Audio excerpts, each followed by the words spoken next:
Alors, mes chers amis, pour ce nouveau cours de Torah, aujourd'hui, j'espère tout d'abord que vous avez passé un bon Shabbat.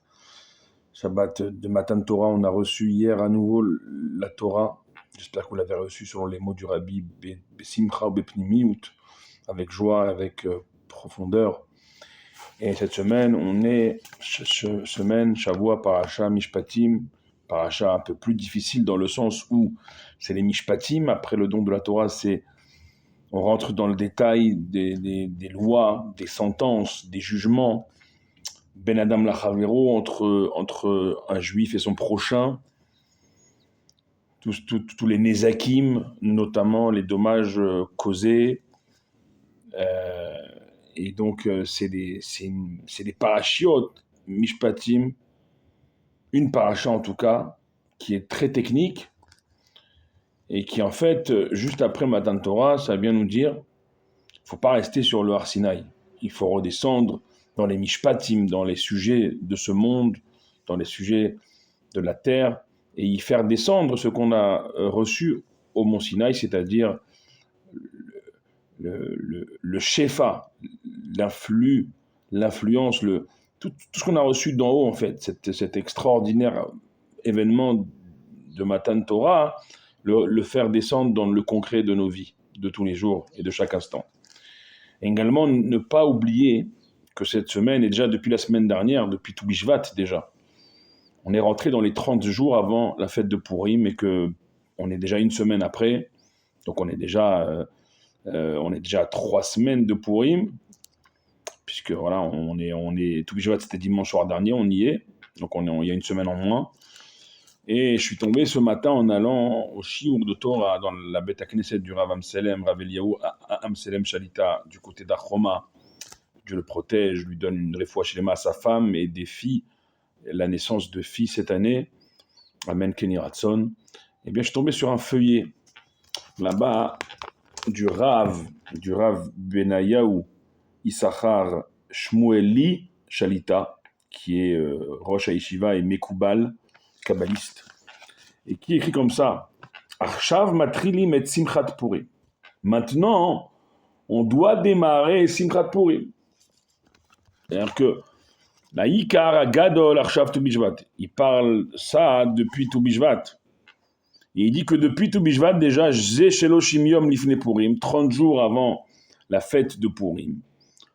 Eh bien, Ketiv Mishenich Nasa Darmarbim Besimcha, c'est un mois avant Purim, 30 jours avant Purim et 15 jours avant l'entrée du mois de Nissan, qu'on doit déjà adopter ce pitgam, ce proverbe bien connu de la Gemara, que quand le mois de Hadar il rentre, on doit augmenter en simcha, augmenter en joie. Marbim, augmenter, multiplier, nous dit le Rav. Mashmash et kevar aya simcha lifnechen. Si le Rav il nous dit ici, quand le mois de Hadar il rentre, on augmente, on multiplie la joie, ça sous-entend, nous dit le Rav, que la joie elle était déjà présente avant l'entrée du mois de Hadar, donc au mois de Shevat déjà. Et Mimatai Atrila Simcha. Maintenant, le Rav pose la question, quand est-ce que cette joie elle a commencé? Rabbotenu Amrou Michamisha Asar Bishvat Matrila Simcha. Nos sages nous ont enseigné que depuis le 15 du mois de Shevat, donc tout Bishvat, a déjà commencé la joie qui nous mène à Hadar et qui nous mène à Purim. Madoua, pourquoi? Kilifne Purim tzarich lilmod alachot Purim. Comme avant chaque fête, on doit étudier les lois de la fête. Eh bien, pareil, avant Purim, un mois avant, on doit déjà commencer un mois avant à étudier les lois de Purim. Au Shvuaim lifne chodesh. Ou bien, sur un autre calcul, par rapport au début du mois de Hadar, 2 semaines avant le début du mois de Hadar. Les cholapachot, au minimum, ça veut dire, tout Bishvat, c'est un mois avant Purim, puisque Purim, c'est le 13, 14, 15 Hadar. Ça dépend des villes fortifiées ou pas. Donc, Purim, c'est un mois après tout Bishvat. Donc, tout Bishvat, un mois avant Purim.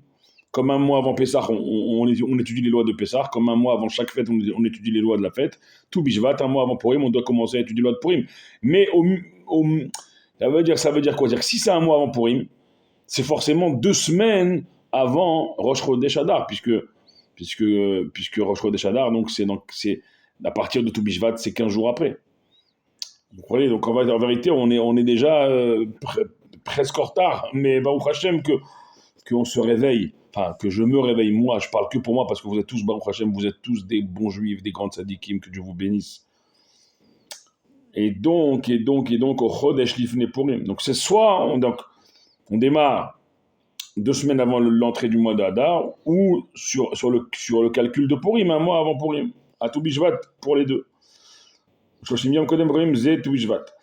Yesh mechachamim shedarshu 15 otiot sha'ar simcha. Waouh.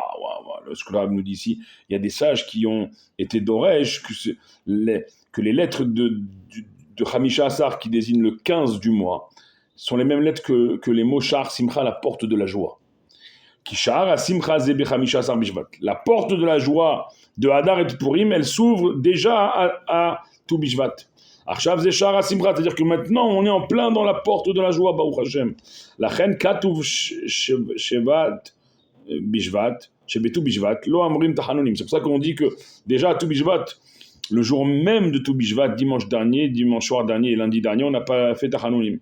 Qu'il est kol apricha matrila l'alvev l'eliot or gadol baolam. Parce que à chaque année que la floraison recommence, ça amène une grande lumière dans le monde. Od davar yesh betu bishvat. Il y a une autre chose à Tu Bishvat, c'est quoi?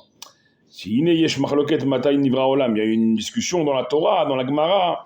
Quand est-ce que le monde il a été créé? Yesh mi sheomer she'olam nivra be'alev betishri. Il y a ceux qui disent que le monde il a été créé le premier Tishri. Yesh mi sheomer she'olam nivra benissan. Il y a ceux qui disent que le monde il a été créé au mois de Nissan. C'est machloket. C'est une discussion. Aval lefia mekubalim shenehem emet. Selon les kabbalistes, les deux avis ont raison. Les deux avis sont vrais. Pnimiuta olamot nivra benissan. L'intériorité des mondes ont été créés en Nissan. Et la chitzoniout, l'extériorité des olamot des mondes ont été créés en Tishri. Yotse chez Arbaim Yom Kodem Briat Olam Sel Nissan. Ça sort que 40 jours avant la création du monde au mois de Nissan. C'est maintenant, c'est à Tu Bishvat. C'était Tu Bishvat, imaginez-vous. 40 jours avant la création du monde en Nissan. Qui im be'alev Nissan nivra olam, parce que si le premier Nissan, le monde a été créé, az akavana isha adam arishon nivra az, ça veut dire que le premier Nissan aussi, donc début Nissan, le premier homme, Adam Arishon, a été créé avant la Trilat Abria, Itas Sheshemim Kodem. Mais 6 jours avant le premier Nissan où l'homme il a été créé, où le temps a commencé, 6 jours avant, ça nous amène au 25 Adar. Comme le 25 Elul a commencé la création du monde avant le premier Tishri, la création de l'homme. Gampo Bekaf Alef Badar. Ici aussi, le 25 du mois de Hadar, Briat Haolam, c'est la création du monde, le 25 Hadar. Ta'asou reverse. Le Rav nous dit faites un flashback, un retour à Baïm Yom de 40 jours. C'est bidiouk que ça tombe justement la date, le jour de Tu Bishvat. Ça, Tu Bishvat, c'est 40 jours avant la création du monde.